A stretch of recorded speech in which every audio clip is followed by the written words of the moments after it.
With infinite complacence, people went to and fro over the earth about their little affairs, serene in the assurance of their dominion over this small, spinning fragment of solar driftwood, which by chance or design man has inherited out of the dark mystery of time and space.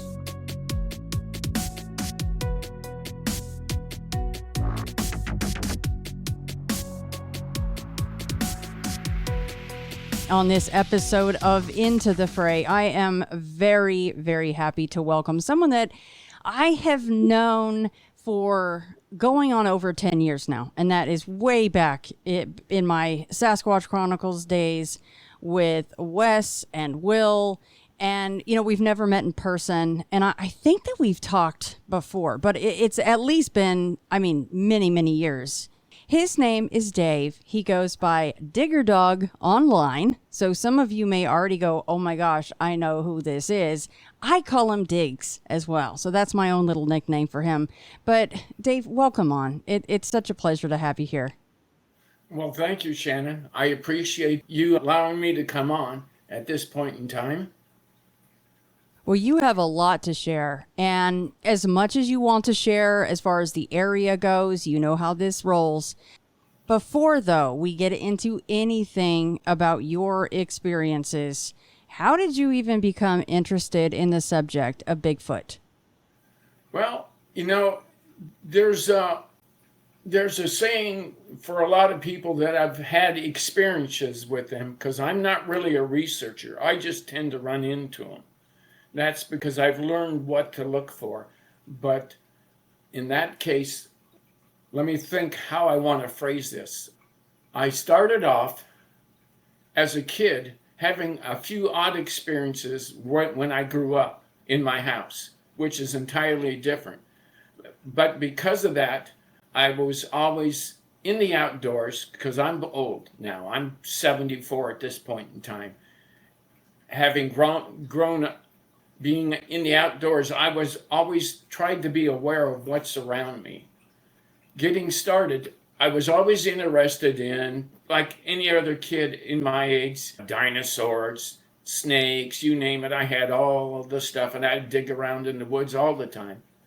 And I just grew up hunting also with my dad and the rest of my family. And he got me into a group of hound hunters. And you probably heard this before, that I grew up hunting bear in my teens with these two gentlemen who were friends of mine, because we had access to property that most people did not have access to. And that's really where I got my first start of realizing these guys were out there. I would get picked up. My parents let me go, and I was like 14 or 15. They'd let me get picked up at like 4 a.m. We'd drive a couple hours north to where I live right now, here in Santa Rosa, go out and hunt.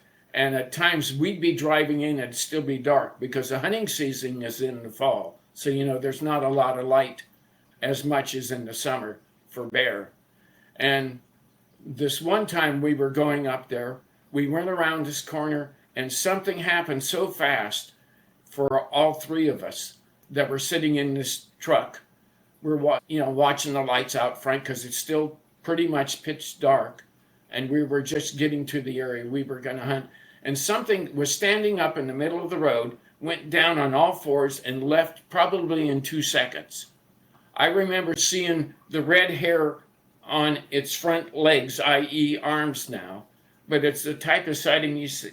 We all said, what the heck was that? And basically, we all threw it away, which I don't know why. I find these type of things odd, but they do happen with these creatures. And again, later on, I will cover some of the other odd stuff like that. But we go by, we have a dog box full of hounds. Had it been any other animal, I would think they would have gone crazy as we drove right by this area. We looked down below, couldn't see anything, but it left in a cloud of dust. But like I say, I threw that away for 30 years, because at that point in time, Bigfoots weren't real, or Sasquatch, or however you want to call them. And we just went around the way. We didn't even think about it, which was seeing something like that you'd say, what the heck is this? And not look at it. Nowadays, I find that very odd.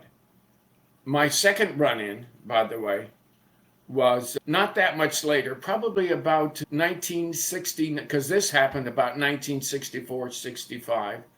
My second run-in, my friends that I hunted bear with, one of them had moved north to Crescent City and was hunting bear out of there. So from where I live, I'd drive up on the weekends and go hunting with him when I could. I was working and going to college at that point in time. I was up there for one weekend. We went out. We're out hunting in this one particular area, and we had started a bear. They stuck me. They said, I'll tell you what, that we have to get somebody on the top of the ridge in this canyon where this bear was, because if he gets on the other side of the ridge, there's no road for at least 10 miles. And if you're looking on the north side of the Klamath River up there, those are not little mountains. Those are fairly good size, to say the least. And it's rugged terrain. So they stuck me on top of the ridge on this road, and they gave me a 30-30 and said, if it gets to the road, you got to put it down here, because to go after it on the other side is going to be a huge task. So I'm up there waiting, and I can hear the dogs. And if you've done any type of bear hunting at all, you can recognize when dogs get into certain situations. And in this case, I recognized that they were starting and were treeing the bear. That is, the bear had climbed up the tree, their bark changes. And at that point, I'm standing there waiting, and I hear something walking up towards me. Now, this caught me off guard because I'd never heard something like this, because literally from about 50 yards away, it was shaking the ground underneath me, which, what is this? I'm getting ready for a huge bear or something to come out, is what I was thinking. So I kind of conceal myself a little bit on the road, squat down a little bit and wait to see what's going to happen. But I knew the bear was being treed down below me, and this thing is walking basically towards me. Then all of a sudden it stops and then starts paralleling the road on that side without coming out into the open. I couldn't see this, but I could still hear it. I mean, the ground was shaking underneath me. What it did is it paralleled the road for like maybe 40 yards, and I simply kind of followed behind in a ditch, trying to conceal myself to figure out what the heck this thing was. Because still, at that point in time, they're not real. It had to be an animal I just didn't recognize. Well, and then all of a sudden, I think it realized I was following behind it, and it just stopped. And then 10 minutes later, the guys that had treed the bear came up and picked me up. I said, there's something really big down here. They say, we don't care, because we've got something big down below that we need your help with. Because what I wanted to do is to go in and take a look and see what that was, but never got the chance to do that. I took those two experiences and basically put them in the back of my mind and went on with the life. I still went out in the woods all the time, but I never had anything quite like that for quite a while. Later on in life, got married, had a couple kids, and at one point I was a manager of a business here in Santa Rosa. And at the start of the influx of the computers, and once in a while in my spare time at lunch, I just kind of surfed the beginnings of YouTube, and I caught this one video, well, it actually was more of an audio, of supposedly a Bigfoot walking through a meadow. And when I listened to that, it basically made hair stand up on the back of my neck because of the footsteps I heard, because basically that's what I heard. And I've heard those since then, that's for sure. But it made me realize, there was more to my experience, the second experience, than I realized. I'd still thrown out my first experiences till later on, but I'd still, as my kids were growing up, I'd take them out into the woods. We'd go hiking, we'd go camping. Still, I mean, I made sure they enjoyed the outdoors as much as I could show them. In fact, now, this last June, I went out for a week when I could barely walk because I needed another ankle replacement, because I've had now 3. The only other program I've ever went on was somebody else talking about going out and looking for these creatures with disabilities. Well, that's the only other time I've ever been on a program, and that was clean back in about, I think that had to be around 2009, 2010. But that's where it came back to that point, to around the early 90s. So I was taking my kids out, and we'd go into some of the general areas up north where I used to hunt bear, just because I knew the areas. They were pretty. It wasn't that difficult to get around, because if you find out where all the roads are, it makes it a little easier. And I was at that point when I was hunting bear, I could sit on the hood of a truck going 15 miles an hour and spot where a bear would cross the road. So when these people say they can't see him cross the road, yeah, you can, but you have to know what to look for. I simply just started taking the kids out into this one area, a couple hours north of here, and we'd go hiking and that stuff. And this is during the time my ankles started to go bad on me. One of my hobbies growing up when the kids were young was running, so I just wore out my ankles cross-country running out in the woods. I always enjoyed my activities like that. But so I'd take them up and hike, and at times I couldn't hike with them. So my wife and my one dog that I had, that I by the end of its life, I called him my Sasquatch warning device, because if you learn how dogs react when they're around, you pick those activities up that normally, if I was out walking with him in one of these areas, he would normally be 20 yards in front of me, smelling on the road. I taught him not to get off the road. He was half lab and half German Shepherd, so he wasn't a little dog. But anyway, then all of a sudden, there were a few times that I went out with him. Instead of being away from him, he was right alongside me. He would not move out. It was just like he knew something was there. And I always had, once in a while, those gut feelings they were around when it came to that point in time. From there, I had a couple of situations that made me realize that's what he was doing. One of them, I used to bring a friend or two to hike with me.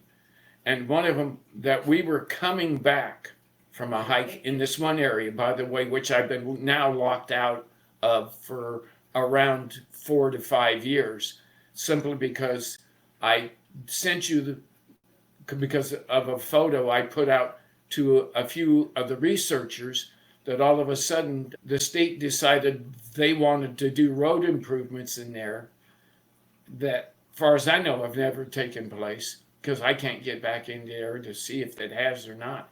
Nobody used to go into this area hardly. And I'd sit there and I could tell that these people, these beings were there. I mean, I don't call them creatures per se. I think more than likely I follow what Melville Ketchum has said, that they're part us and part something we don't know what it is. You got any questions yet, Shannon? I mean, I know I'm all over the place. No, you're doing great. This is excellent. And just to say right out of the gate, I didn't realize that it's been 15 years, maybe plus, since you've even gone on another show. What show was that long ago, Diggs? That was Sasquatch Watch of Virginia with Billy Willard. Billy, oh my goodness. I loved that show so much.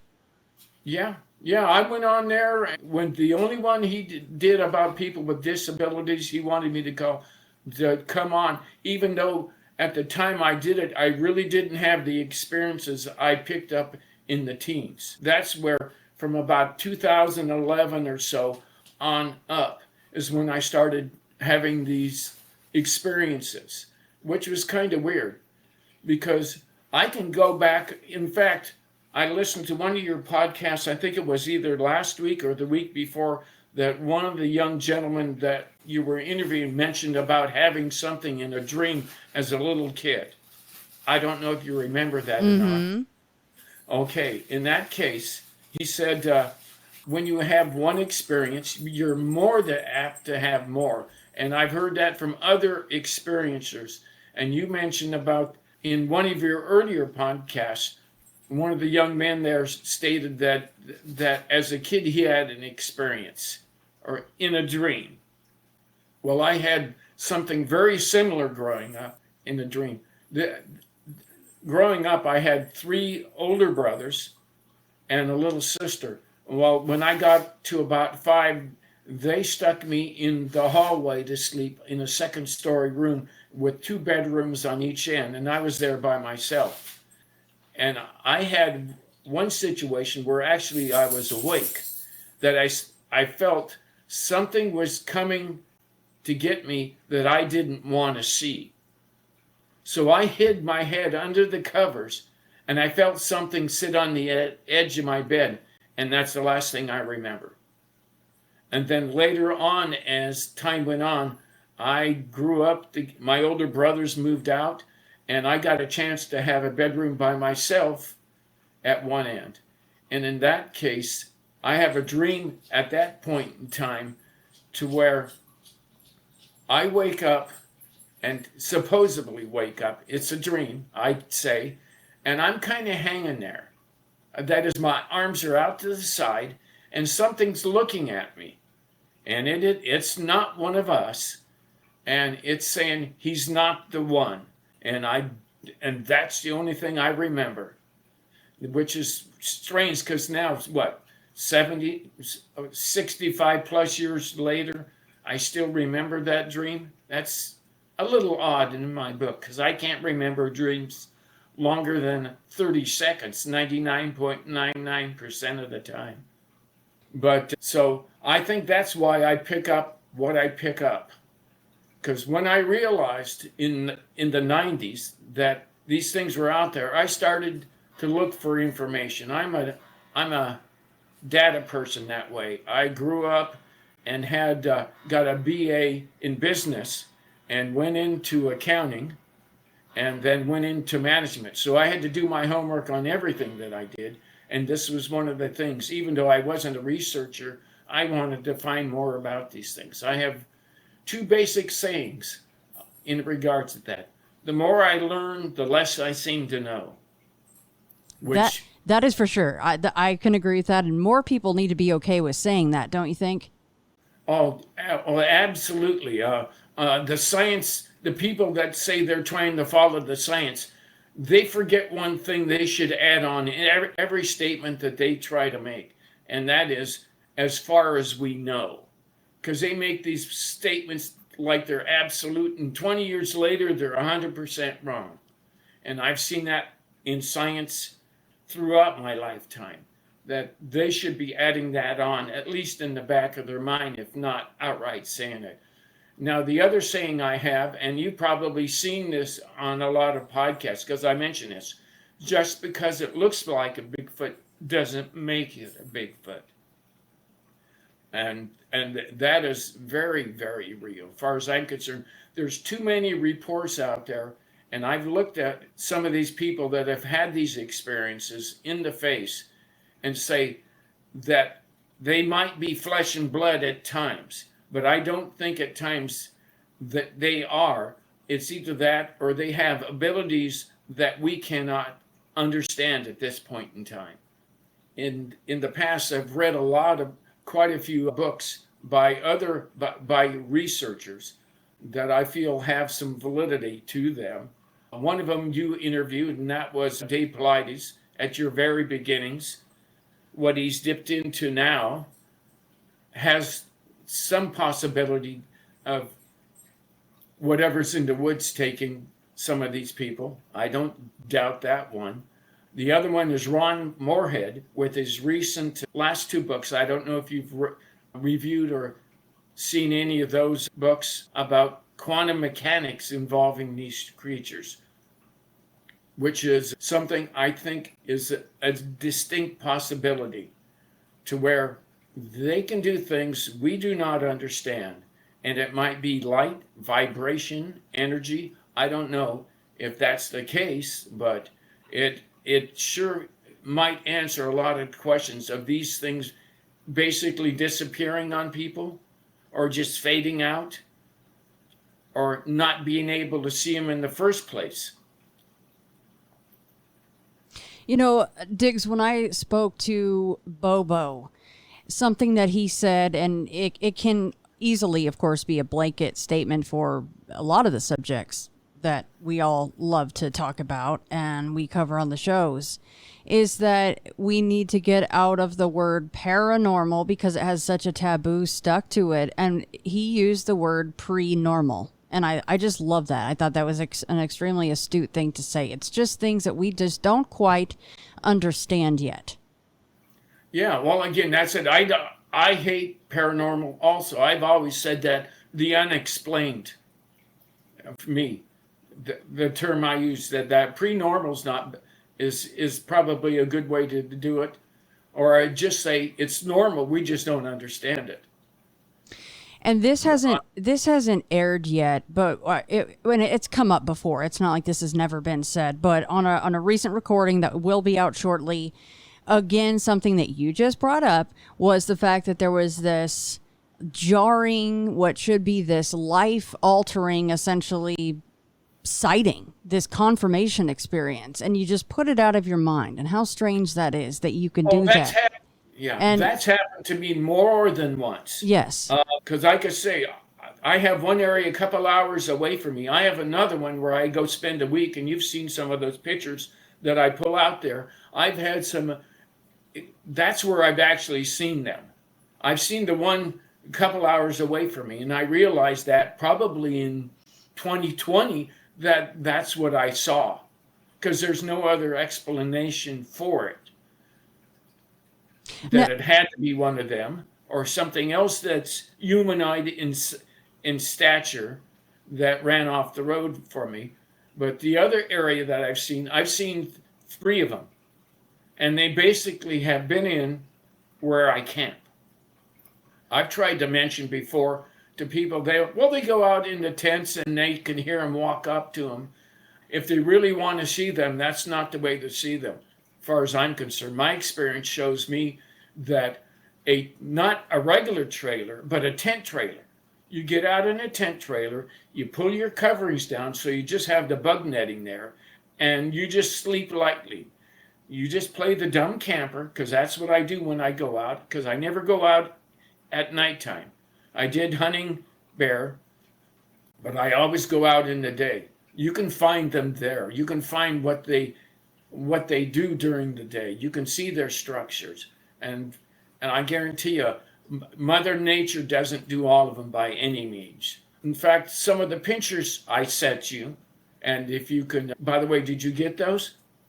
Oh, yes. And by the way, also, I have all of the emails you've ever sent me, I still have. So I can easily pull from there, or you can just, let me know which ones you would like me to share in the show notes, all of that. Well, again, the ones I sent you is fine. The other ones, if you see something in there that you want to add to that, just let me know. I can go find and see what exactly it is. Okay, yeah, I would definitely ask you before I shared anything. Yeah, because, I know because you have the picture of the one your daughter called the troll. Mm-hmm. In your Patreon. If you want to show that one, that's fine. I would cut it down and bring it up so they can actually see the face there. But up above, up there where I've seen 3, which is close to the California-Oregon border. I've had, let's see. I'm trying to remember where I left off here for a second. Well, the very last thing that you were trailer. kind of talking about the area that the state was saying they were going to build some roads through and never did. So that's kind of strange. Yeah. Well, again, they were going to do road repair. And like I say, there were a lot of people, at times people would go up there and even target practice in one area. And the only time I ever brought a lady up there with me, a young lady that wanted to come with me once, she promised me, and she did. We went up there, and the shooters had left some stuff, so we stopped by with a garbage bag and picked it up, and we're walking on our way out, because I just walked the roads. I didn't need to get off up there to have them come to me, because if you're playing the dumb hiker, they will come to you. You don't have to go search them. That's the one thing a lot of researchers don't get. And coming back down the road with the bags full of clay, the clay pigeons, a couple of the, a half a bag of them and some broken glass, here in the middle of the road that wasn't there when we walked down, and is an X right in the middle of the road. This place down there, I had so many interactions with them along the line over the years that I've been there, because I probably was walking up and down there probably, I'd say, well, my last chance to really do anything where I could walk was actually this day in 2019. But I'll come back to that in a second. But here's this X in the middle of the road. And just, and these sticks are probably each one about 3 feet long. And there wasn't a lot of vehicles going up and down this road. So I asked the young lady with me if that was there when we walked by. And she said no, in the type of voice that she wanted to get out of there. Which I thought was funny, because these guys never really bothered me by any means that way. They pulled jokes on me there. You probably have the video in there of me walking down by myself and having the wood knock that I said basically rung my ears in that particular area. And walking, and this is the word stuff too. You get stuff like this one experience with the wood knock so loud that it rings your ears, and it's behind a redwood tree. Think about that. It's wood on a redwood tree that has bark how many inches thick? Are you going to get a wood on wood knock? We sure wouldn't. No, you're not. So that's why I kind of think sometimes these guys use their mouths possibly to make that sound, as opposed to using wood on wood strictly. Now, here's the weird part of that. I'm not going to stick my head around that redwood tree to see what made that knock. Not that close. I mean, I'm more of the Native American people style that you give them their space. So I walk down about, 20 yards, and then look over the back up that way, because it was clear enough. And I'm sitting there looking, taking some pictures, don't see anything, and I head off. Unbeknownst to me, till I got to my video that I run the whole time I go out, regardless, because you don't know what you're going to miss. The video is a big part of me hiking anyway. I just like to take it. I took pictures all my life. Long before this, I started taking photos when I was 18. So give you an idea, 50 plus years.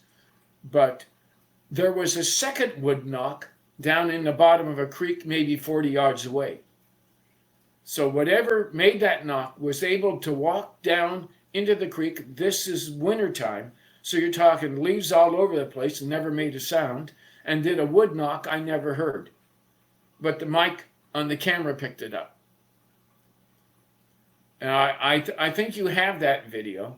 In addition, the same hike by myself that day, I walked up about another 1.5 miles, and there was another area that I normally go up just off this roadway that had some strange things happen there, to say the least. And instead of going up there, I walk around the corner, and walk up maybe another 50, 60 yards.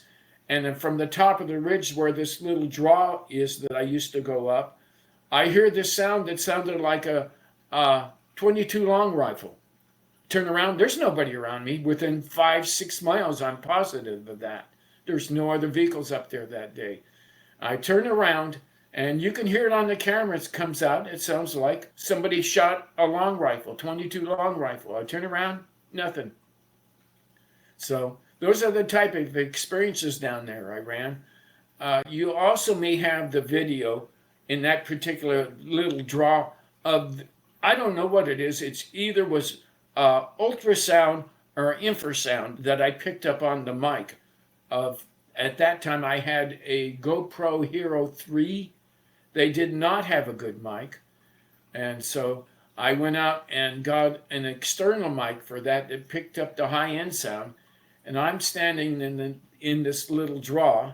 And for about, 15, 20 seconds, I hear this, the mic picks up this buzzing. Not like a mosquito, because there was mosquitoes up there and I picked them up, but it's just a constant where I turn this one way. And that was really strange. Now, the one photo I did send you back that I took in December of 17, December 3rd of 17, of the kid looking at me. I figured it was a kid.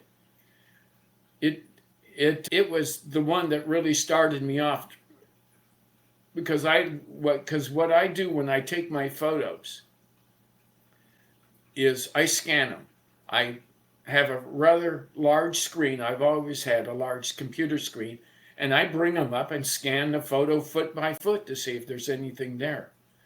And that's the one that just peeked at me. And even on my little GoPro at that point in time that I had in 17, all it shows is there's a little black dot come up for a second and then go back down. Because what I was doing is I would go on one side of the road and then turn around and take a photo on the other side quickly if I could, if I thought something was around. And this area was just a very short ways from where I parked, where I know once I felt, at least I used my feelings that way, I felt where they would sometimes come and take a peek at me to see me, to make sure it's me or whatever. And I just hike up the road from there. And down below where I took this photo was what I call the jungle gym, where there were 4 or 5 trees pushed into a V. To me, it looked like a jungle gym for a kid. And there was also down there one stump that the limbs around it always kept changing, which could be Mother Nature, but not entirely by any means. And I've got years of pictures of that area down there. But right above it, maybe I say about 60 feet, this thing took a peek at me. And that's essentially what it does, which to me indicates they're similar that way to gorillas or chimpanzees that can take a screen and you put out the numbers 1 to 10, you show it for a second, and they could show exactly where those numbers were on the screen, that they could probably do that. Their visual recognition has got to be way above us. That's just my feeling and experience of what I saw. For him just to look at me for a second, I felt that was a good picture, not a great picture. I sent that out to you and several other people that are on my account. And within 3 months, that roadway looked like a highway when there was maybe a half dozen cars going up there every couple weeks. So I started seeing ribbons in that particular area, and the ribbons saying that they were going to log it, or they were planning to log it. This was state forest, and it was a demonstration forest, so they every so often will log little parts of it. But they hadn't been in that area probably since I was a kid, so you're looking like 50 years. That's the last time they even were in that particular area to log. So I felt that was more than just a little unusual.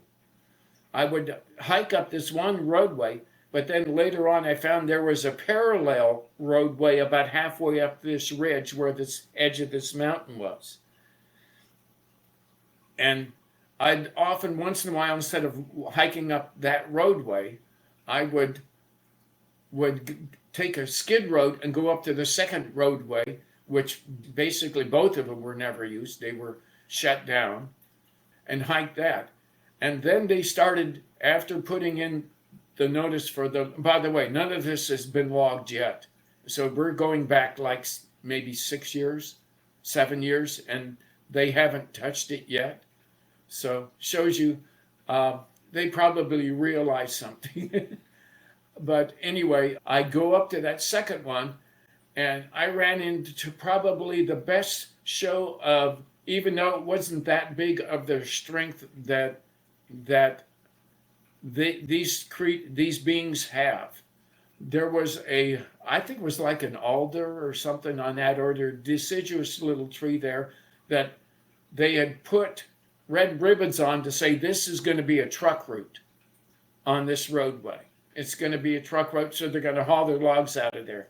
Well, somebody wasn't very happy with that, because this tree may be 35, 40 feet tall, and something had stepped alongside it. I could see.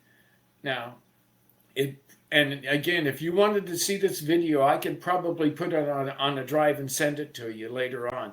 But this is one of the best examples.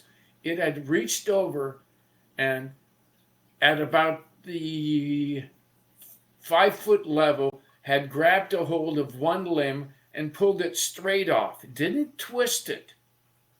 You can see that it just basically pulled it straight off. Not quite like a cut, but it split it and pulled it straight off. Now figure the strength to do that. To twist it's one thing, and you can wear out the limb, but this thing straight off. The amount of strength of that is huge. Then it reached over on the other side of the tree, grabbed the limb, and basically pulled the tree around and split it. I've never seen that before. He split it right down at the base and just pulled it around. And the whole thing's laying on the ground. That's the type of things I ran into up there. Going back to the December 31st date that this is being recorded, I also had one of my other unique experiences up there, that I had a friend with me, Don, who went along with me. He has a problem hearing, so he doesn't hear all the stuff I hear, but his eyes are fairly decent, so he can see everything. And we were at that point in time doing a 5.5 mile hike up there, where it goes along this creek and then runs up a ridge, and we turn around at a certain point. We went up to where there was a stump where I started putting rocks on, or other items, and they were being changed. I would photograph them from one time to the next that I would go up there. At that point, I was probably going up there maybe twice a month, and I'd see these rocks, and I'd photograph them from one to another and put other stuff out there. The reason I was putting the rocks there is because right below it was this decaying tree. It was down below there that I went up there one time, and here's all these little sticks broken off, laying across the opposite way, like somebody was playing there, almost. And so we'd hike up to that point, change our rocks, take our photos, and hike back down. And like I say, about 2.5 miles, maybe 2.75 miles each way. It'd take us because we'd take our time going up. It'd take us about between 2 and 3 hours, depending on what we ran into. But as we get close to that, we're, like I say, almost halfway there. We come around this one point into that area where this draw is, where that stump was, and we heard this woodpecker. Now, woodpeckers normally, when you get close to them, what do? They fly away, right? They don't stick around very long. And it's in, again, here we go. This is what got me. It's in a redwood tree, sounding like it's pecking on hardwood on a redwood tree. We stand there and talk about it. And in this case, I have my son's, instead of my regular camera at that point in time, which was a Canon, just camera, nothing else. I have his bridge camera that I bought him, which was another Canon, but it was also had a movie mode, shooting at 720. And we're sitting there, I'm talking to him. I have his camera in front of me, and we're just trying to figure out where that bird is up there, because it's not shutting up. We stand there for maybe 5-6 minutes. Then all of a sudden, the little camera on my shoulder, which is my sports cam, the battery dies. I'm standing there. Okay, the battery dies. Sure, we know that, but I have it timed out, knowing where it should die, time-wise. And it had at least 20 minutes left on its life. But it died, so I replace it. Okay, we're still standing there. And all of a sudden, the camera in my son's camera dies. The battery dies. Now, I've never had that happen where both of them died virtually within a minute or two of each other. And if this Canon camera battery will last, she's turned on hours.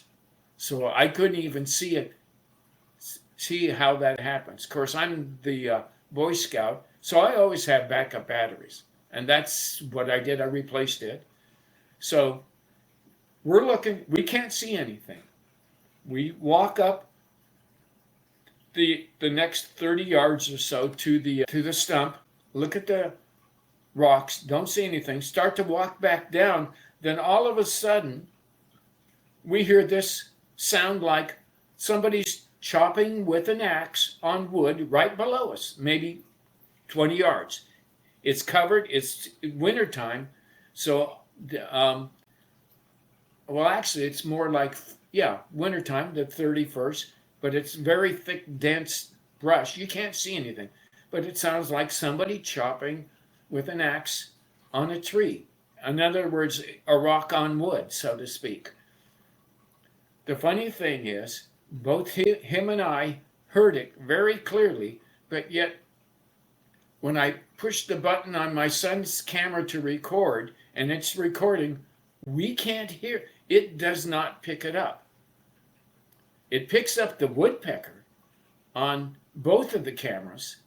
It picks up the woodpecker sound. It's still going. So we're talking, it's up there pecking at a more frantic pace for 20 minutes or so. And then all of a sudden my friend says, he's alongside me but a little forward. He says, I just saw something shoot down this draw in front of me that was brown and black really fast. Well, you have one option, I think, and that's them. And so he finally got to see one. We walked back down and see if we, again, could spot the woodpecker, which I don't think it was. I think it was mom down below, more than likely, because I knew there was a mom and a baby in this area, because I'd been kind of following them for years. That's going back to my dog. I can cover some of that in a second. But we stand there another 5 minutes. It just keeps on going, doesn't fly away. We're talking in our normal voices. So it's not like he didn't know we were there. And then we finally said, okay, let's head on down. And as we head on down, I turn off both cameras because I wanted to save the battery on my action cam, because I like to run that when I think there's something around. And again, most of the time I run it at that point, I was running all my batteries till they died. And so I said, okay, let's save that until we get back down to the bottom of the creek and see if anything happens down there. Well, instead of that, we go around the corner and we get probably, I'd say 800 yards away, and there's a ridge between us, a small ridge between us and where that happened. And here comes down the canyon this scream. Somebody was not very happy with us catching them. That's all I could say. That's the only thing. And I didn't record that. But that's some of the stuff that's happened in that lower area. But like you say, that was one of the most poignant ones I got, and that was the type of thing that I'd run into. Now the picture, the original picture I sent you back in December 17, that you have also, I do believe. I told you, I said the day before, I said if you want to come and see me and say hello, you can. And you said you didn't like that answer, did you? And that's happened in that area more than once. That other picture of the troll I actually took earlier, and I never knew it was there until 2020, and I rescanned those pictures and saw it sitting there. And that dog in that picture was my warning device, by the way, up on the road. But we had another one in early 2020 while I could basically I couldn't walk with my hip. I waited till the very end to get it replaced, and that was an adventure unto itself because I had an infection I didn't know about. So I was 8 days in the hospital, two times to get it put in, but it works fine at this point. But I had another gentleman with me. His name was Jess. I'll say his name was Jess, that used to live in the Fresno area and had one cross the road in front of him at night outside of Sanger, which is east of Fresno, on a roadway over by the Kings River. And so he had that link, and it appears he was part Native American, I do believe, and they have a link more than we do. I don't know how that works, but I've seen that more than once, because the guy I used to hunt bear with also was Native American. And so it's those links that hard to explain. But anyway, I was then taking him along with me up there. He had a back issue, used to at one point design MR machines, offices, and write up their programs and protocols to do MRIs, but he had a back operation himself, and they fouled up, and he just couldn't do it anymore, and he was always around on a cane, but he had that link also. So I took him up one time, and I said, before I go up, I didn't do this all the time. I said, if you're around, let us know you're there. So right where I took the picture, we drive up and park for a minute, and here's a tree pulled over into the middle of the road from the upper side of the road to where that kid that I took the picture of had been standing. And right next to it is right on the hillside there was a big open pad of around 16 inches. So I had to cut part of the tree around. That was an adventure when you can't walk, so we could drive around it. But that happened. Another one is there was one road that had been closed, 7, 8 years for sure, that went over the top of this mountain. They opened it back up. And like the second time I drove up there, it was me and my friend Don and Jess. We'd gone up over the top. It was just the start. I think it probably of one of the hot spells. I think that was in either late 19 or early 20. And I said, well, let's stop for a couple minutes and listen, pull out my chairs, because I'm not walking. I could barely walk at that time. It was probably July, I would think, maybe August. And it was a spell where we had some of the major fires here in Northern California going on. And we stopped. I said, let's pick a shady area to stop. This roadway is like 7 miles long. And so we stop. We pull out my chairs behind my truck. We sit down, and I'm looking. Right next to us is an old skid road that probably hadn't been used for 80 years. I'm looking at it, and I look at it, I see this flat spot. Like I say, I used to hunt bear. I could track fairly decent. I just see this flat spot coming out of there. Nothing on the road. You very rarely find their tracks on the road per se. But just coming out of this, so I kind of hop up and make my way over to where that is, and I started looking down the skid road, and I can see about every 6 feet. Here's another one. Here's another one. My guess is in that 16 to 18-inch area. I didn't measure them. I said, well, there looks like there's one might have come up here. Well, my friend Jess had got up from his chair and walked around to the other end of my SUV, and he says, Dave, come here, take a look. And going right down the ridge side on the other side of my truck, crossing the road on the other side, you could clearly see where it had just walked right down there, which was the type of thing. What are the odds of me stopping on a road 7 miles long that hadn't been open for a while and finding somebody crossing the road right there? Now, Diggs, are you guys always running cameras as much as possible when you're out, no matter who you're going out with? Yeah. I do two things when I go out. The first thing that I do is I turn on a sound recorder, because we don't always hear what these guys make. I think that's pretty obvious. It's been shown by people like Thinker Thunker that they create sounds that's above our hearing and below our hearing. So yeah, I always throw out a sound recorder first thing, and then the next thing I do is on my setup is I have an action cam running, if I can, the whole way, depending on my battery life, how far I go. I even, when I'm riding around, if I want to see something, I'll even have that suction cup set up for the GoPro. Throw it out the side of the road as you're driving around, because you might see structures you don't see as you drive by. A lot of these times, these guys can be either very loud in their structures per se, where you can easily see it, or they can be very subtle. And I've seen a lot of that in this area where I go, where a lot of their stuff, the one a couple hours away from me, are subtle. They don't always make it obvious that that's theirs, as far as I'm concerned.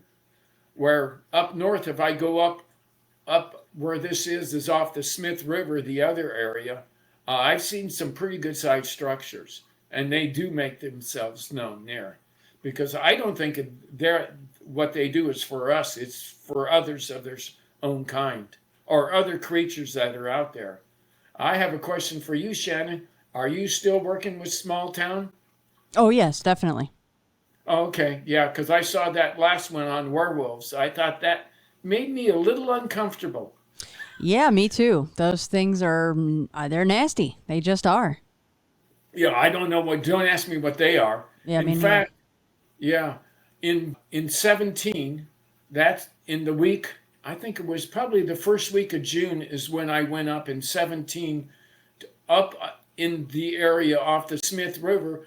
Was the weekend before that is when somebody supposedly got a picture of one of those in the Jedediah Smith State Park, which is not that far away from where I go.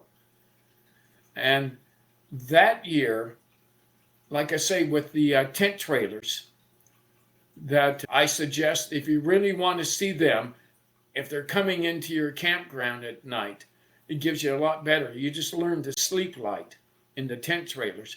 In 17 of that year, it was me and my youngest son in the tent trailer. He was snoring away, and I'm a light sleeper. I'm always am. I've never needed an alarm to get up, virtually my whole life. We go to bed normal time. We act just like the dumb campers, per se, or dumb hikers, how I often label us. But I'm laying there. I wake up out of nowhere. I'm only guessing it's like 3 or 4 in the morning. And I look out, and I see these two little lights in front of me. As I don't even turn my head, I see these two little lights going on. I said, my first thing for that was, gee, must be airplanes.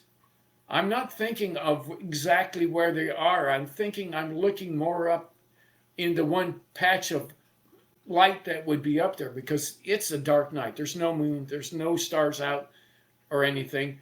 And in this area, I go, the trees are 100 feet tall. There's not a light that gets through there, even during the day. So I'm looking up, looking at these lights, just turning my head, kind of watching, and I realize, wait a second, there's no engine. What are these? And they're just going right along nice and smooth at me. There's other campers in the campground on this time. In fact, it was, again, during another one of those hot spells. Everybody was trying to get to the coast, couldn't get to the coast, had come back to this area, and it was pretty hot. And there was a camper next to us, and I'm sitting there watching these lights kind of float across my tent trailer. I'm at one end, my son's at the other end. I'm kind of watching them go down the side of the trailer, not figuring out what these things are. And then they kind of disappear for a second. I hear clanking a little bit. The gentleman that's camping across from me mentioned in the morning that he had heard raccoons playing with his dishes last night. Well, unfortunately, these weren't raccoons. I'm watching them. They appear and disappear. And I'm, during this whole time, maybe my son's snoring away, unfortunately. I didn't want to try to wake him and scare whatever was going on here. And my next thought is, oh, gee, maybe they're the orbs people have talked about. Because, like I say, they had their own light. This was not eye light reflection. I hunted, like I say, with hounds for quite a few years. I know what eye reflection looks like. These were glowing, amber colored. The best way to describe it. So I followed them, and they're heading down to the other end, past where my son is sleeping, at the other end of the trailer, which is probably, 12, 15 feet away from me. And then all of a sudden, they get behind him, probably at that end of the trailer, maybe by 20 feet, and they turn sideways, and I realize it's two sets of eyes. Now, these are probably, at that realization, realize that one of them is probably at least 7 feet off the ground. The other one's another 6 to 10 inches higher. So these were not kids. These were two adults, my guess, at that point in time. They scan around a little bit more behind us and then walk off into the brush, and we hear nothing. During this time, I had a sound recorder sitting on the roof of my SUV, and they were walking right down the roadway, probably 15 or 20 feet away this whole time. And I examined my recording of that night a couple times and never heard a single step. Nothing. Absolutely nothing. The only thing it picked up was a little bit of the tingle of them playing with the dishes across from me. And that was it that year. Now, the next year is when I finally got to really see one for a few seconds, virtually about the same time of year. It was a year later, but in this case, there was hardly anybody in the camp area except us and 4 ladies. And that night, I don't know if I ever sent you the recording of that night or not on one of my drives. Oh, I'm not sure, Diggs.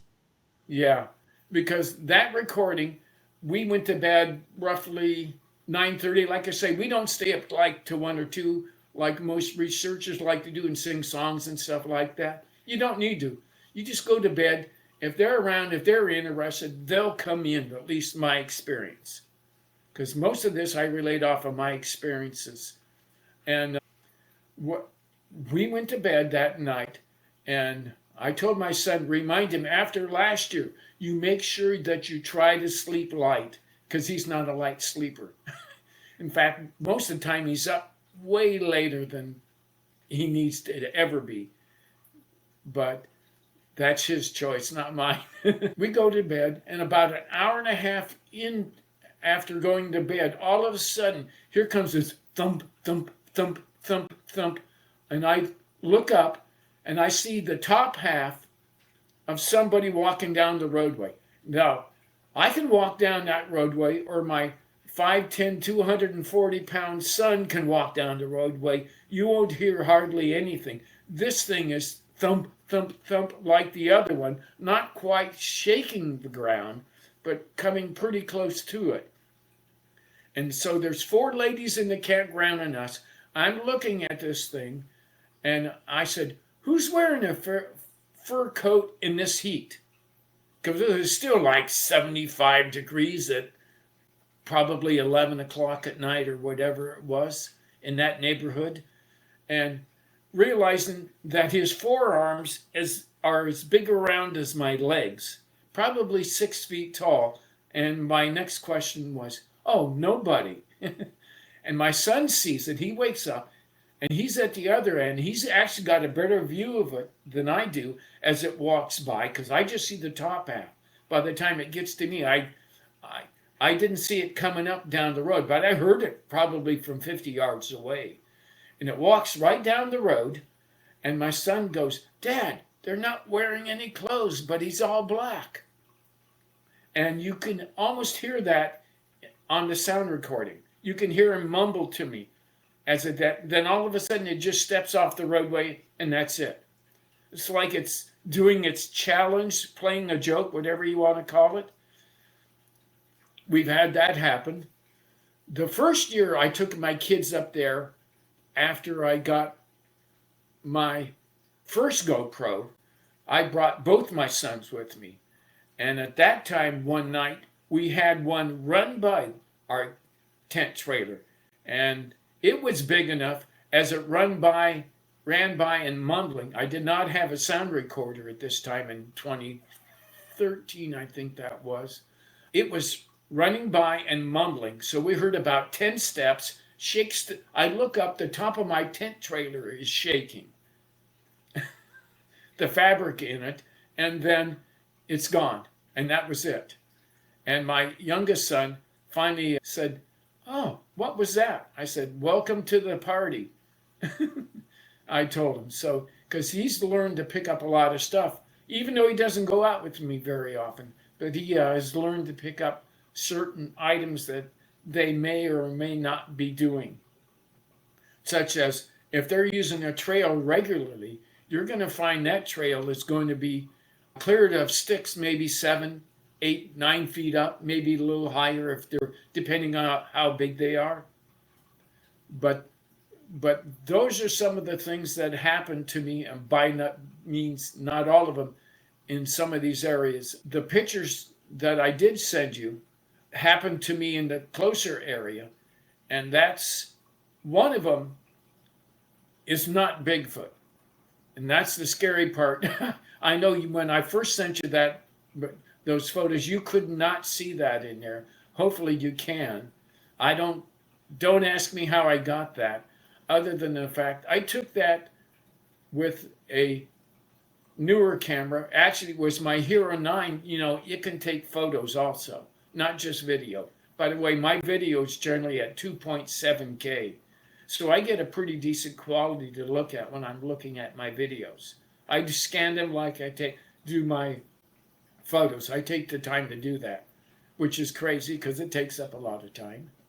But I'll bet the Hero 9 is a huge step up from when we were all first buying the Heroes, right? I haven't. I think I still have a Hero 3. And as you say, it's terrible audio, and I'm sure the Hero 9 just smokes everything. So, Digger, are you the face that you just mentioned? Is that horrible looking like little troll dude? Is that what you're meaning? Yeah. That's a weird. Yeah. It just makes you feel weird seeing that. It's so strange. Well, again, one shot, I would have thought, okay, it's pareidolia, forget it, throw it away. But I accidentally, because the Hero 9 has an option, it's called Super Photo, and where it layers photos to make a photo. And it does it real quick like. So I hit the button because I like that area. I mean, the whole area, if you see the full-size picture there, it's at, I think it's 16 megapixels. So it's pretty decent in quality. So I just taken that because it's wintertime, the little ditch there is running. It's just... And that whole area has always, since I've been walking that particular roadway, been clear. which I felt was unusual. How does it always clear and you got all these big redwood trees around it? Which is kind of odd. Anyway, so I take this picture. I said, oh, I guess it didn't take it. Let me hit another one. So it turns out it took 2 pictures. And the second picture is only 4 seconds apart. Then all of a sudden, that little troll thing, its head's not the same angle. It tilted. Its eyes are down, and it looked like it squatted down. I know I probably moved the camera a little bit, but at that range, it wouldn't be enough to make the head tilt. If you look at both photos, just no way. The math doesn't make it. So that's that one in regards to those particular 2 photos. Now, if you go online and look at Pedro the Little Person, and if you've ever looked at that, I don't know if you have or not, was by 2 miners found in the San Juan Mountains of southern Colorado, I do believe. That looks very similar to what I had happen. Sorry if the ringing's got you. That's okay. That's right. That's bound to happen. Yeah. But anyway, that answers that one. Now, in August of 23, I bought myself a new camera. I got another Canon. I had a Canon taking all the still shots. I went up and upgraded to one that's 24 megapixel. And that's where the second setup is, to give you an idea. And like I say, I just take photos because I enjoy taking photos. If they're there, they're there. If they're not, they're not. And I give them that option anymore. I don't have to prove they're here. I know they're here.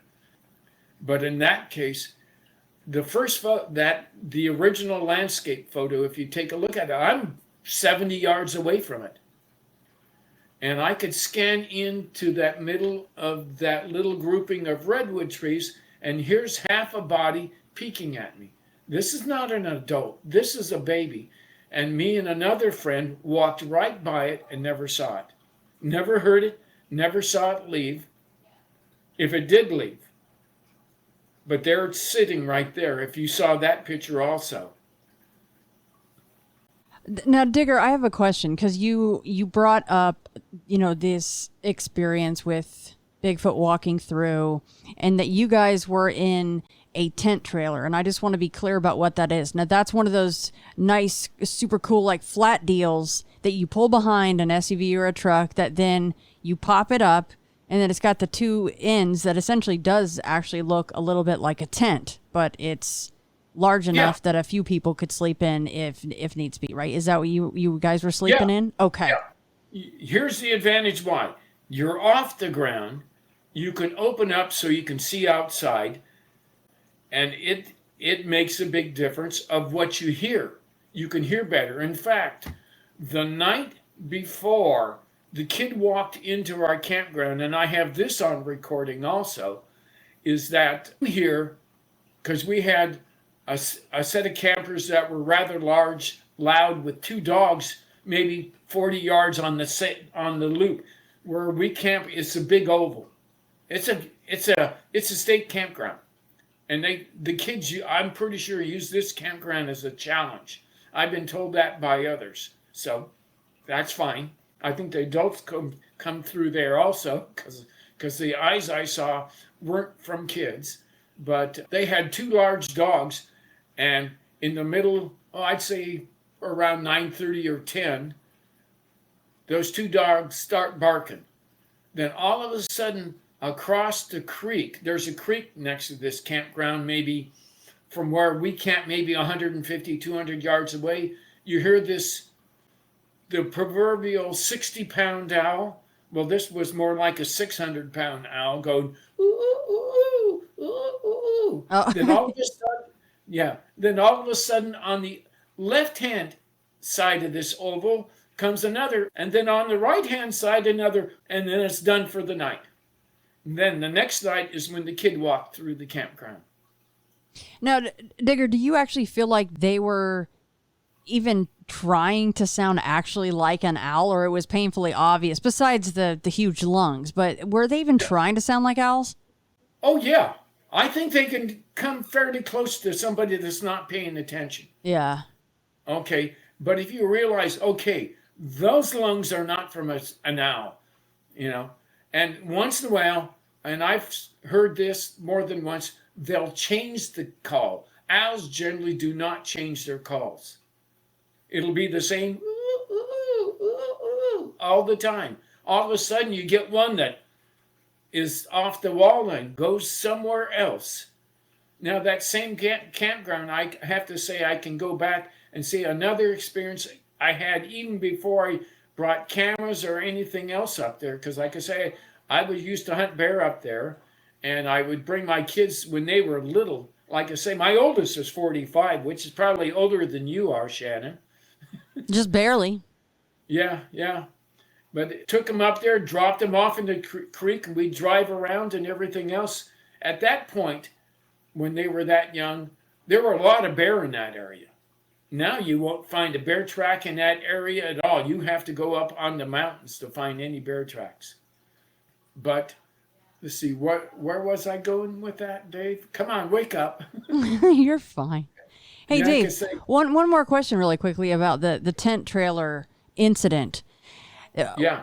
Was there a decent amount of moonlight to come through there? Is that why you both were able to see and you were going, who's wearing a fur coat in this heat? Yeah. Okay.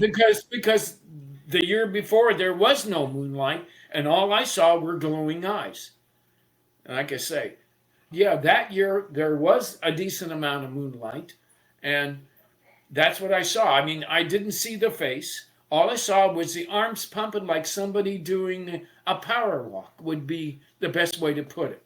And I guarantee you, any of these four ladies weren't doing this. In fact, by the time I got up in the morning, the funny thing is, again, we stayed in the camper. We didn't go out and try to find it. We didn't run after like somebody I know suggested about the glowing lights. There's no way I'm going to go after these guys in the dark. That's their time. I stay inside at that point. Daytime, that's one thing. But at night, where these researchers go out at night, I honestly don't think you need. I've had enough experiences during the day at these places. I mean, I'm only covering a little bit. How many shorts I have out there in my computer to give you an idea when I started filming and taking these pictures?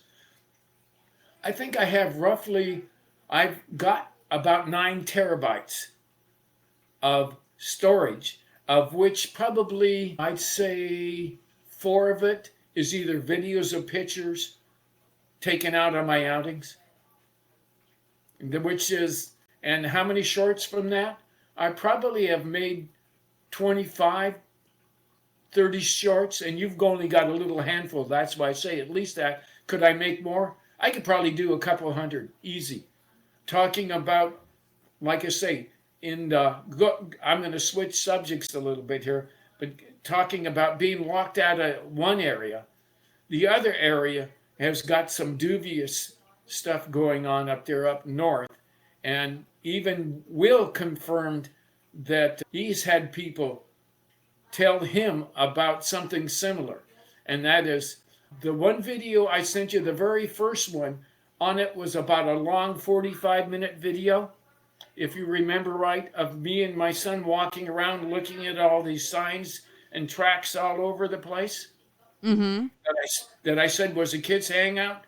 Well, the next year after that, and this is why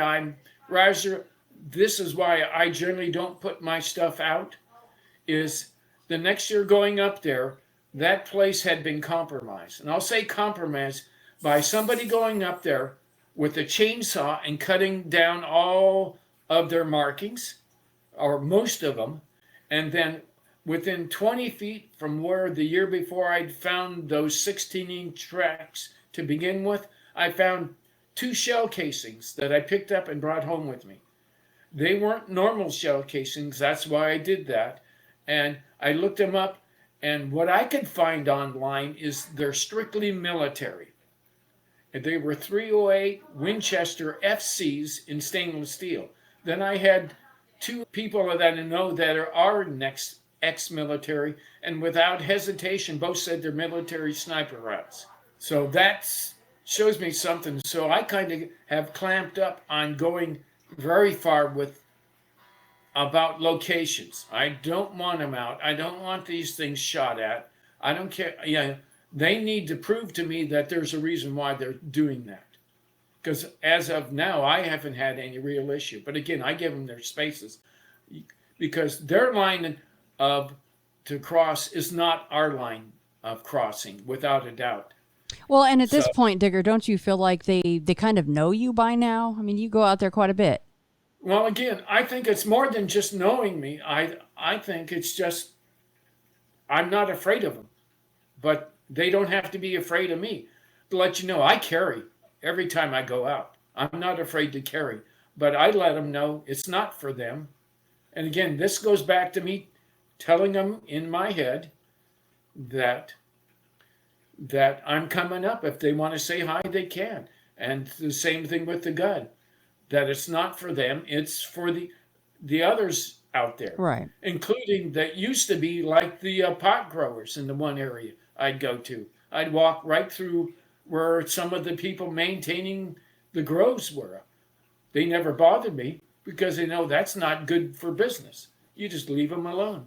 I mean, even Bobo said on a couple programs that the pot growers up in his area told him they've seen their footprints go through their pot groves. Mm-hmm. Never touched the pot, but that's all part of it. I mean, have you ever tried going out without any GoPro, any camera, anything, just you or your son or whoever, and to see if there would be more activity? Well, like I said, I've had so many activity. I don't think that's an issue with me. Yeah. I mean, I've done that to where I've just gone out with, say, the little GoPro and take pictures. That's how I got that little guy. So, I mean, it didn't affect the Bigfoot. I was able to let me get the little guy. And let's go back to that for just a second, because there's more to that with that little guy. And again, it's a little draw where I took that picture, not 75 yards away from where the baby Bigfoot in that other landscape is. I mean, they're that close together. Now, what type of relationship is going on there, or am I looking at the same phenomenon in different forms? You don't know. But I felt that was something that's really unusual. But when I realized I got that, and looking at what Native Americans said about the little people, is you don't mess with them. They're worse than Bigfoot.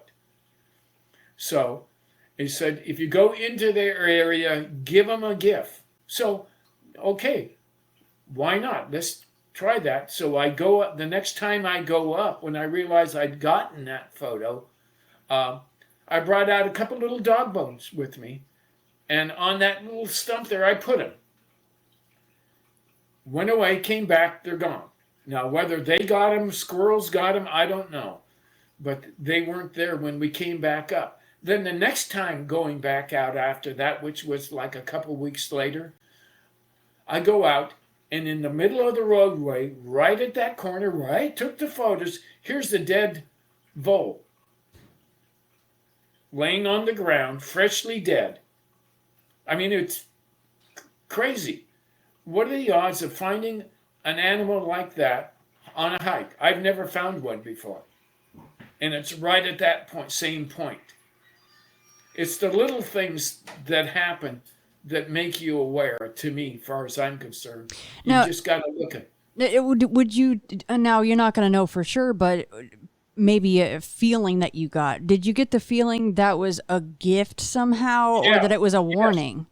No, it was a gift.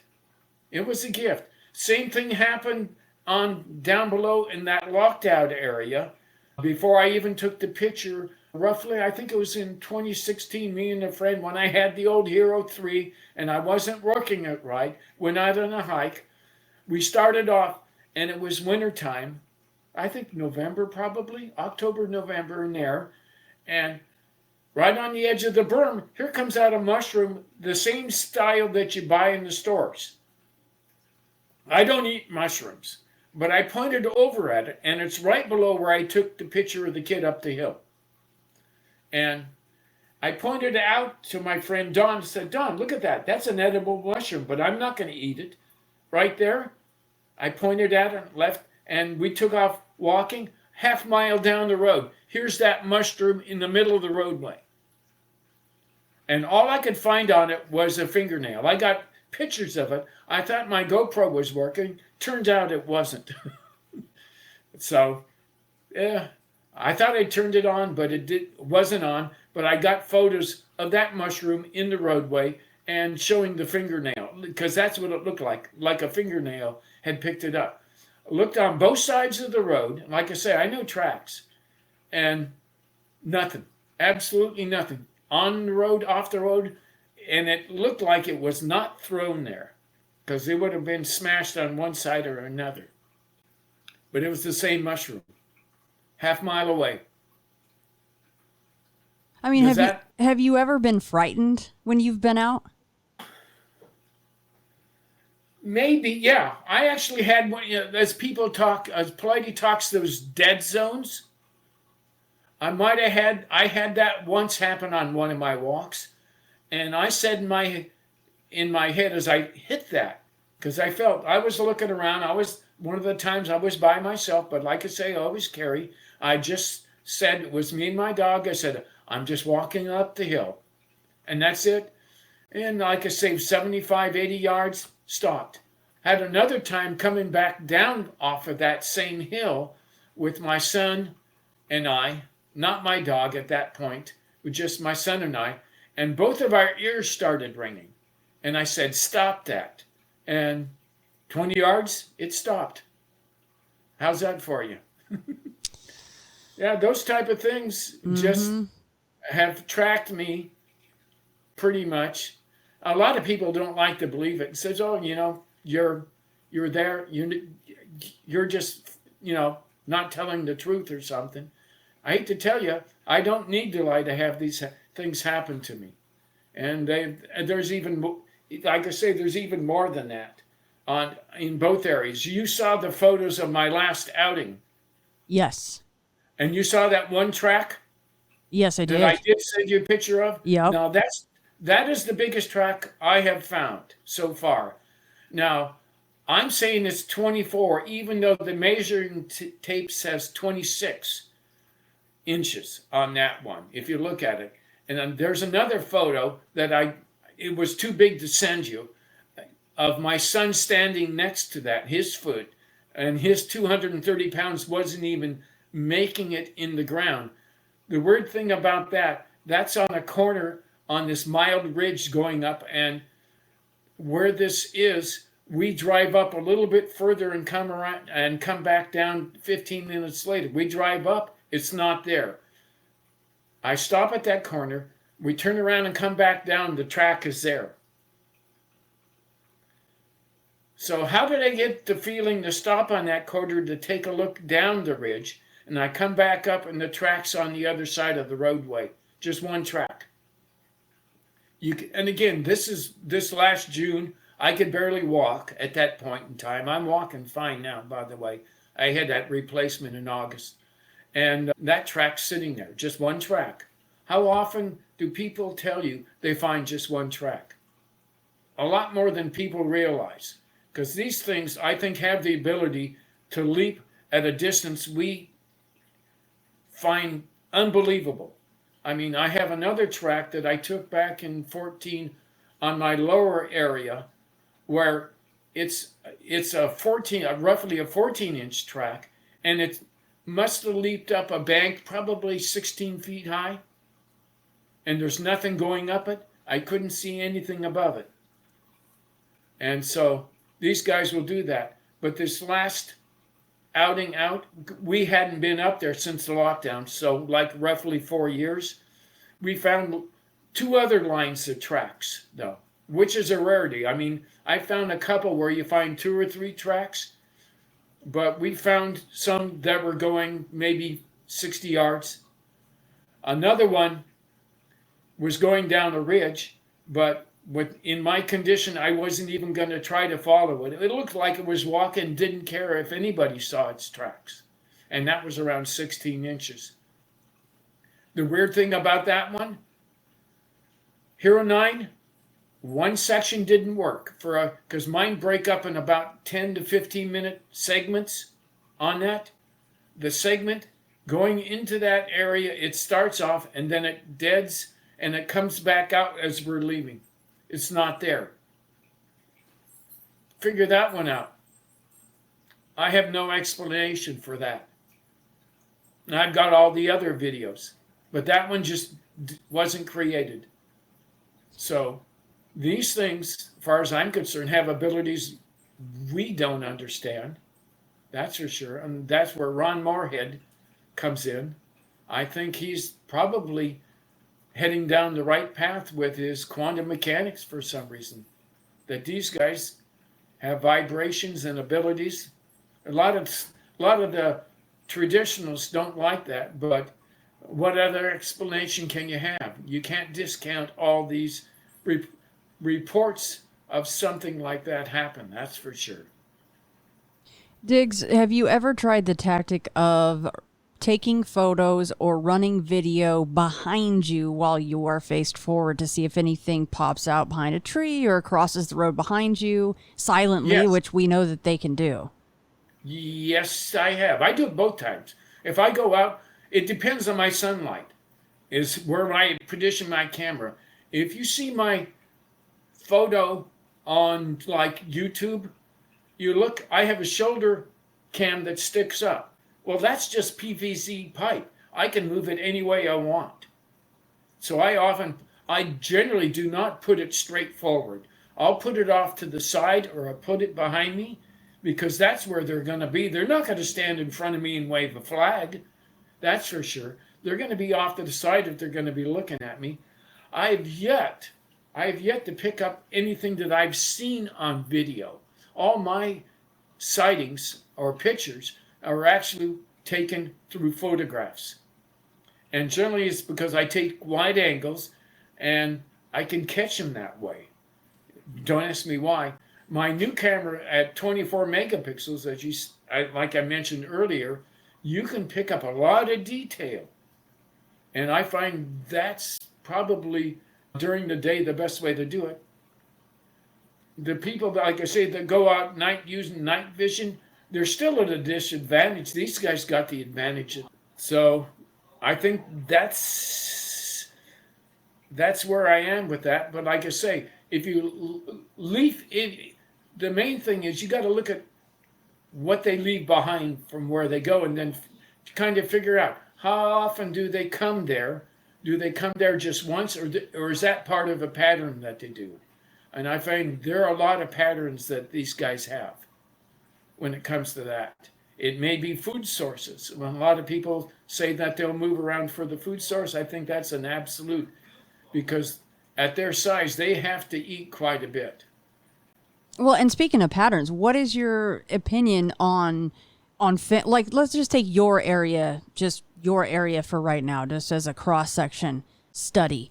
Do you believe that they stick around there most of the year? Do you find that, or do you think that, like you said, they are moving around quite a bit for food and shelter or water, whatever it is? I would imagine in that area, they probably have a lot of that right there.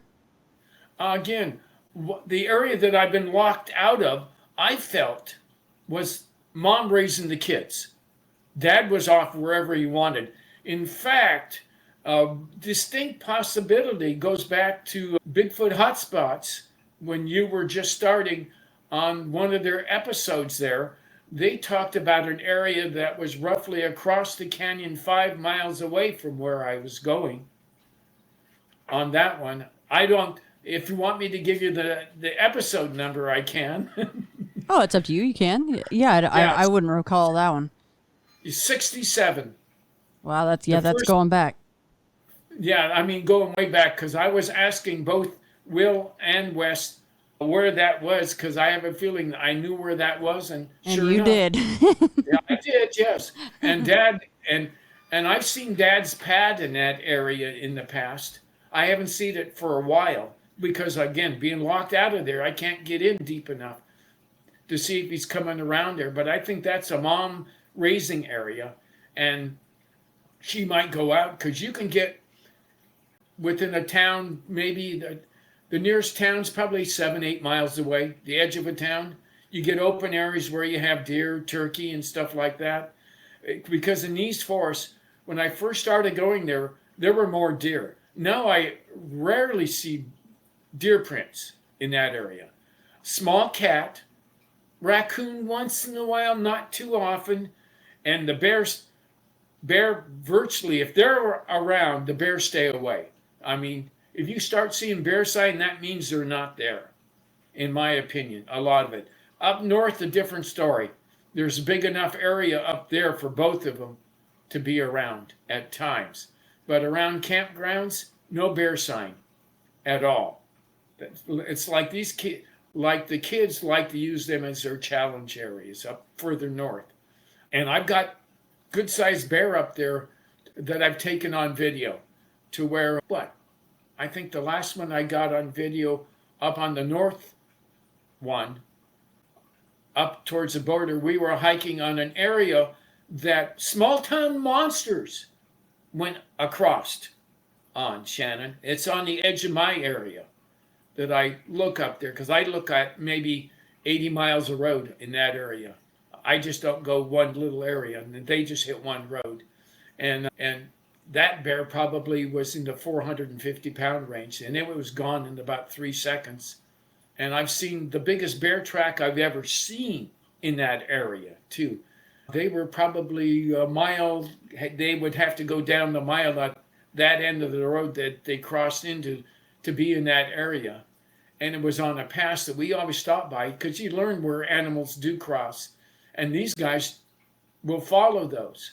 I look for the animal game trails, and they look 100 yards at least each way from those, because they won't necessarily cross at the same area, say deer cross all the time or bear cross all the time. They'll be up or down from it.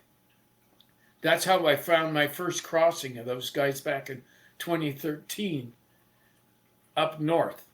And that was a unique one, because we walked down, and the only thing you find was one track on one side of the bank. They must have leaped off the other, and it was a family of 3 or more.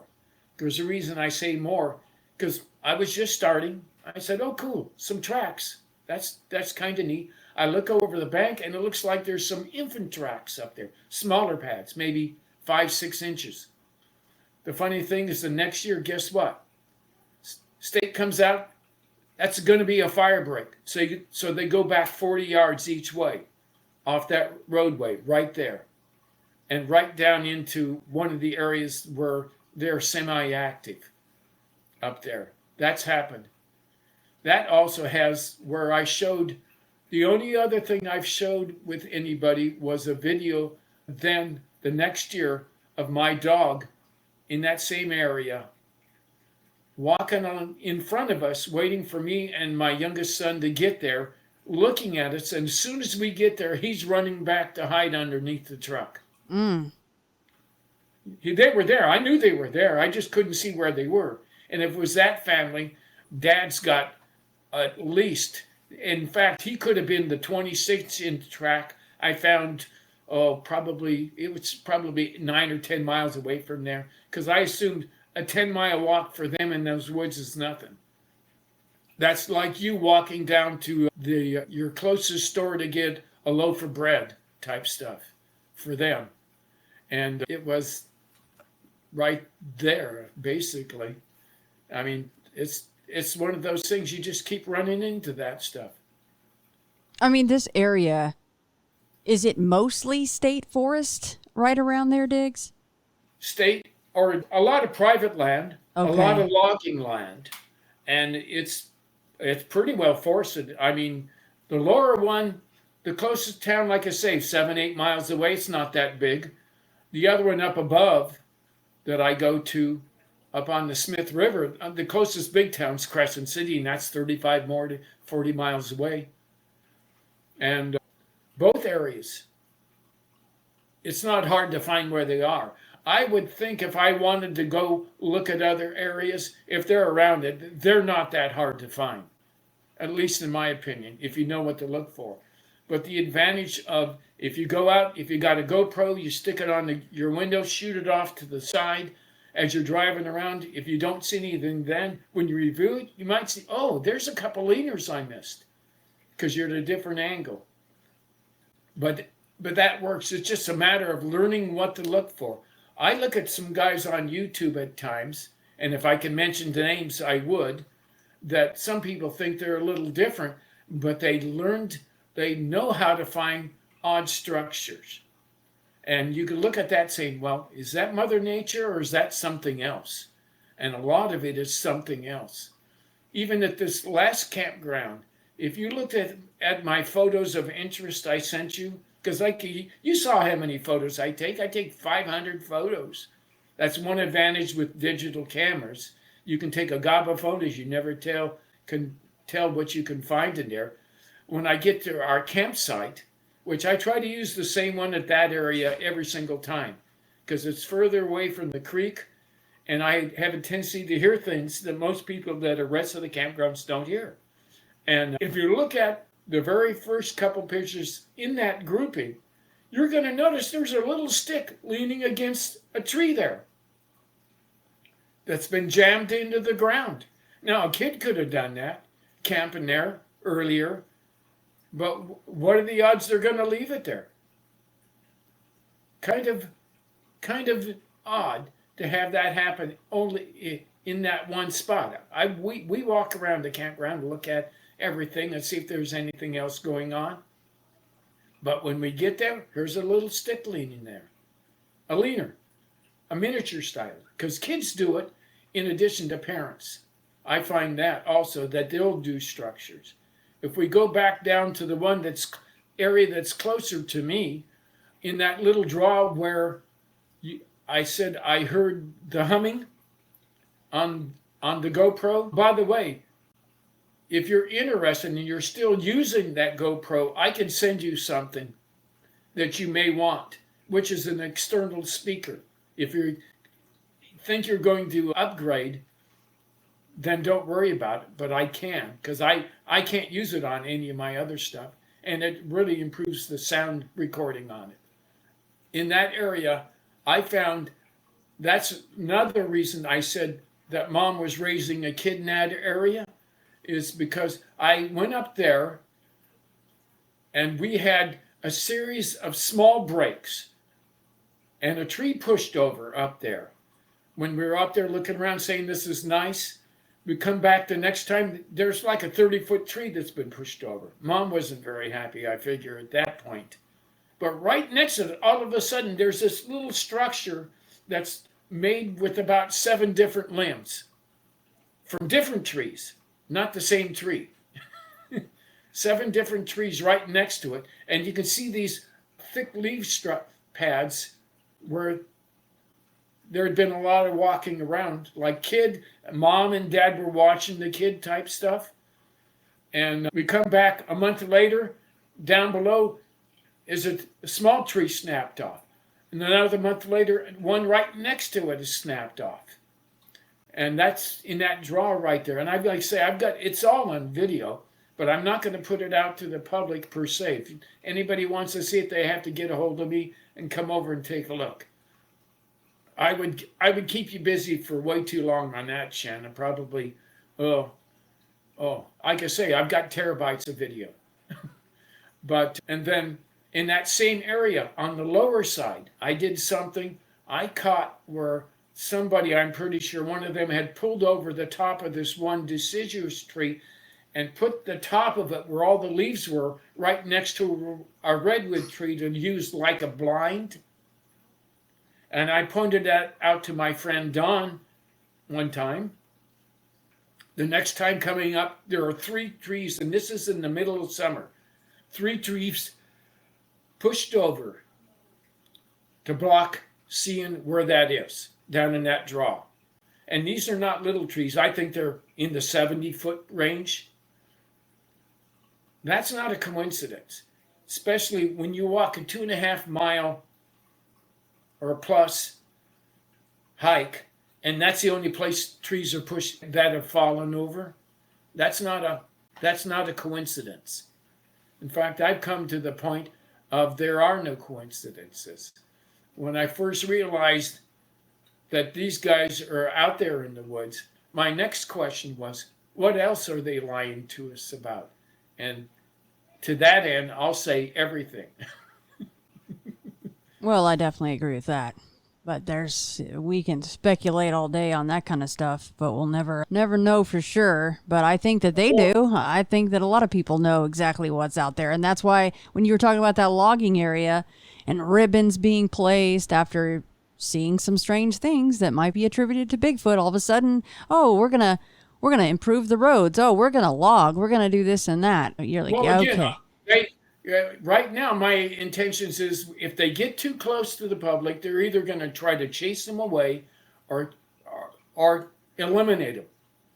At this point, like I say, not only have I, in the last couple of years, run into that, Will has mentioned that to me, even though I don't talk to him very much, has mentioned that to me about having somebody in Northern California have the same thing happen to them. And then I have another gentleman I deal with that had that. He has it on video. Dan Shirley, I don't know if you ever heard of him or not, where he has one where he had showed where they were staying for a month at a time or a few weeks at a time, where something came in and took an excavator essentially and wiped out the whole area.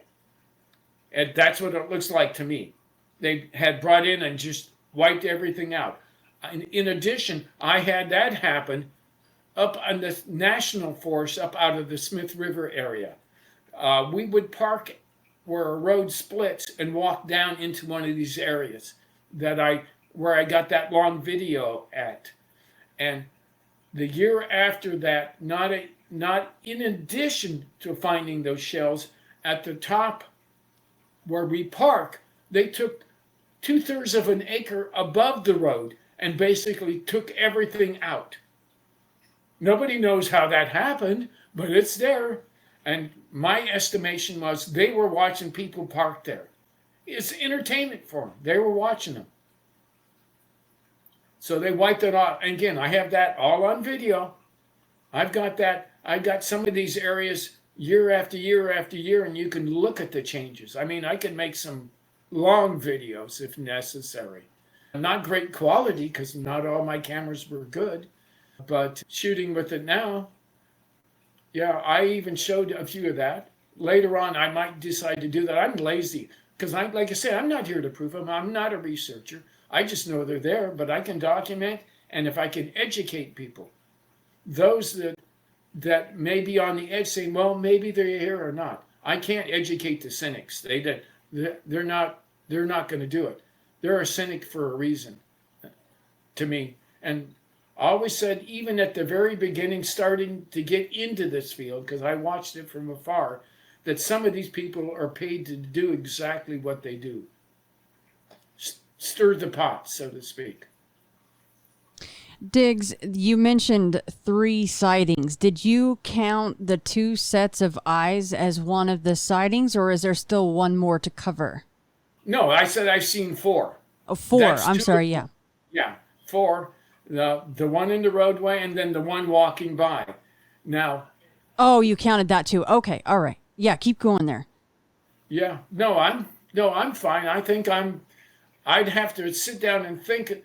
I'd have to look through some of my old video because I could go back there and look at some of this stuff and realize, oh, gee, that happened or that happened. And I've had so much of that happen to me over the time. That's because, like I say, you have to put yourself out there. Maybe I've done that, maybe too much. I know the boss doesn't like it necessarily. When she realized that I go out to these places, she gets a little upset. Because she's worried about something getting you, or just the fact that, you've had ankle surgeries and hip surgery and stuff like that. Everything. Yeah. Ankles, hips, you name it. Yeah. Yeah, you've been through it. That's for sure. Yeah. Well, like I say, one of these days, Shannon, I almost met you. You almost met me in 2014. That was up at Yakima, Washington, one of the few places I'd ever gone to a conference. I think you were up there with Wes. Was that right? Yep, at the Brown property. At the Brown property. I met Mrs. Brown. Mm-hmm. She came in and brought a DVD, and it was after everything was done, and I was still hanging around. But Wes wasn't there. It was Or was he? I got to remember. No, I don't think so. But she was there showing, I think it was, who was it? I can't remember who she was showing the video to, but she seemed like a nice lady. She's so nice. I still speak to the Browns. So, yeah. Yeah, well, again, how is their situation, by the way? I never hear any more about it. They're starting to make videos again on their Salish Sasquatch, Salish Sasquatch is their YouTube channel, and I can, of course, put that in the show notes. But they're starting to make videos again, which I'm so excited about. They're not so intimidated with what happened to them, huh? No, they're back into it. So I love seeing it. Well, realizing the fact is that these guys got abilities we don't understand. Right. And I think that's some people refuse to say that, but anymore after seeing the glowing eyes, I don't discount everything, even the crazy reports. Like the UFOs and Bigfoot combined. Well, I think there's a relationship there too, whether we like it or not. I mean, it's not up to us to judge that. We just have to put it in our back pocket and pull it out when we need to. I mean, when I first started this, I started to hit every website I could about reports. One of the best ones and that I found came out of Oregon, and Ray Crow, who now I think Pilates has his stuff, if I remember right. You can buy a CD with all his mags in it. I used to go online and read some of those reports. They're off the wall. I mean, he didn't edit them. He didn't do anything with them. But when you're talking about seeing one of these things run in front of you in eastern Oregon during a snowstorm, and they're out there elk hunting or whatever they're doing, and they load their guns to go after it and leave their box of shells on the hood of their truck. They come back, the box of shells are gone. Those type of reports will stick with you, that these guys are a lot smarter than anybody wants to give them credit for. That's for sure. That is absolutely for sure. Again, like I say, I go by what Ketchum has said, even though the science wants to. They basically did a 3-letter agency discredit of her before the study even came out, intimidated all the people she had sent the samples to, showing that Mom is us and Dad, we don't know what it is. And can you say genetic engineering? Because I think that's what we're honestly looking at. They say, oh, that can happen naturally. Nah, we go into that and we get into the dog man, the same thing. Her report, I don't know if you've heard this or not, or listened to any of her recent interviews in the last year or two, that she mentioned that, here we go again, instead of having the dual strands of DNA like we have and Bigfoot has, she says Dogman has a single strand and Mom is us again. Dad, unknown, again. How does that get back? You start to lump these all in with some of the other reports about like the elongated skulls.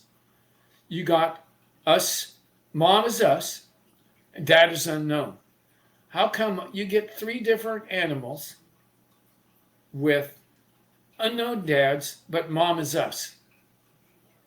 How does that happen? Is that a coincidence?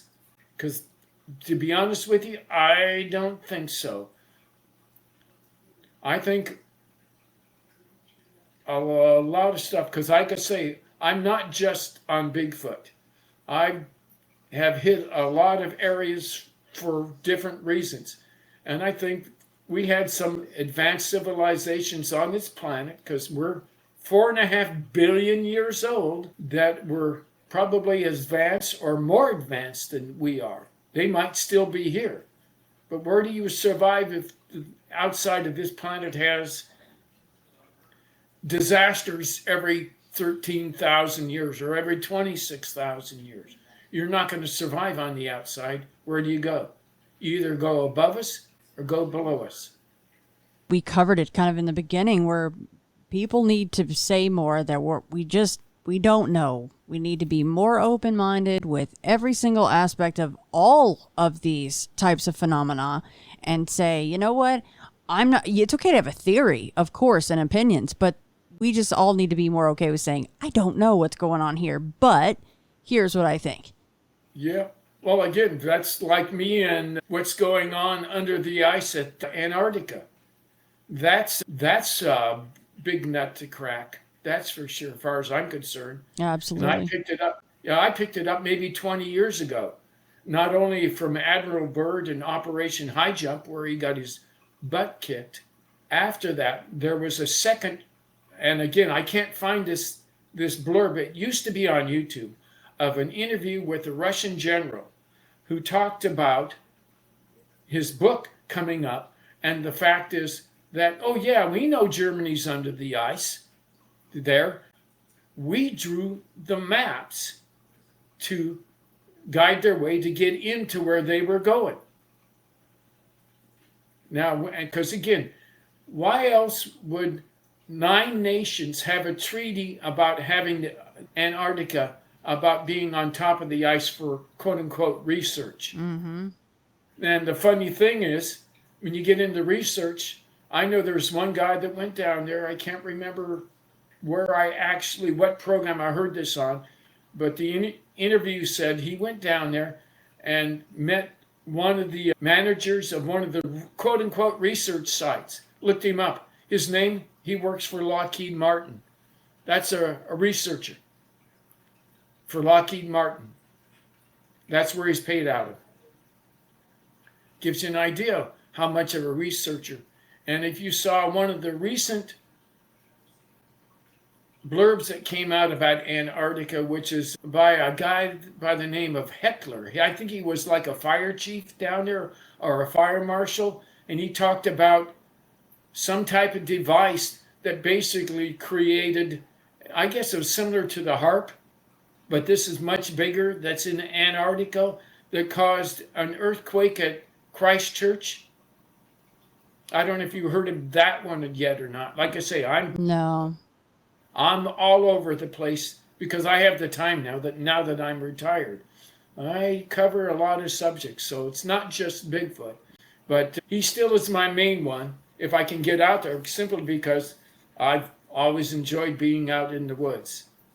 Definitely all kinds of wonderfully strange things in our world, that is for sure. Well, Dave, first of all, again, let me just say I'm extremely flattered that after this many years of ever even considering going on any shows, you've come on mine. As I said, we've known each other for a very, very long time, and I've always appreciated all of your support and correspondence over the years. You've always been very open to sharing things and talking with folks, and I really can't thank you enough. And was there anything though that, as far as, and this is, I say this to everybody, it's no pressure, of course, but is there anything that you need to put out there as far as your socials or a way for people to contact you? Again, that's not any pressure, but I always ask. No, if anybody really wants to see it, I always invite. You can come to my house. I do have a Shutterfly account where I put out the photos. I don't put out any information with the photos unless I find something in particular. And you can scan them and take a look where I'm at, because a lot of them are repetitive because I try to go in the same areas. If you go in the same areas, they become used to you. There's no doubt about that. I've seen that enough times. But no, if you see me online, you want to get a hold of me, that's the way to do it. During a podcast, we can set up a time and come on over and see my stuff. And as you will know, Shannon, you're invited here anytime to come and take a look at this stuff. Well, not only that, but I just want to go out to your area with you. That would be just so epic for me, just to finally meet you and just get the chance to go out in this area that we've been talking about for so long. Well, again, the one area I'm locked out about, I even still find stuff on that one road I told about, the split tree. Uh-huh. At the upper end of it, they put out, if you go back to my pictures, I say, do not come here. That's my super do not come here. They placed a fence post that I don't know where it came from. It looks like it's very old, probably 12 or 13 feet long on the gate. You go down, there's a snap off at about 12 feet. Then there's some bent trees and a burnt log. Now, where did burnt log came from? Your guess is good as mine also. That's probably 3 feet wide and 15 feet long. And then you go down, then there's 4 down trees down beyond that, all in 80 yards. Yeah, they made sure that they don't want the state to come in there and log, is what they're saying. Yeah. And I wouldn't want to meet him when he's mad. Let's put it that way. No, we agree on that. Yeah, but the one up north would be fine too. I mean, we could set something up maybe in the future. You've got that invite.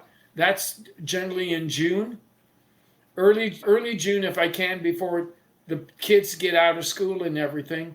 Late May, early June is when I try to go up there. It may be a little cool.